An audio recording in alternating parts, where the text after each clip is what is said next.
Hello po, bakit dumudumi ang dugo? Ano ang mga hindi dapat gawin? Para manbuelva po uli. Una, maling diet, mga pagkain na mataas sa saturated fats, sugar, at sodium.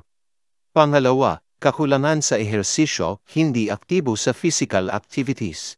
Pangatlo, paninigarilyo, ang mga kemikal sa sigarilyo ay nakakasira sa dugo at sirkulasyon. Ika-apat, labis na pag-inom ng alak, nakakasira ng atay at nagpapalala sa kondisyon ng dugo. Ika-lima, polusyon, exposure sa mga toxins at pollutants mula sa kapaligiran. Ika-anim, stress, chronic stress na nakakapagpababa ng immune system. Ika-pito, kakulangan sa tulog, hindi sapat na oras ng pahinga at tulog.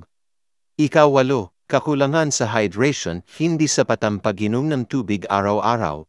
Ika-siyam, pagkakaroon ng chronic illnesses, mga sakit na tulad ng diabetes at hypertension. Mga hindi dapat gawin. Una, pagkain ng maraming junk food, mga pagkain na mataas sa sugar, sodium, at unhealthy fats. Pangalawa, masyadong magpuyat, maglaan ng sapat na oras sa tulog para makapagpahinga ang katawan. Pangatlo, masyadong stress, maglaan ng oras para sa relaxation at self-care. Ika-apat, overworking, maglaan ng oras para magpahinga at huwag masyadong magpakapagod. Ika-lima, too much intake of processed foods.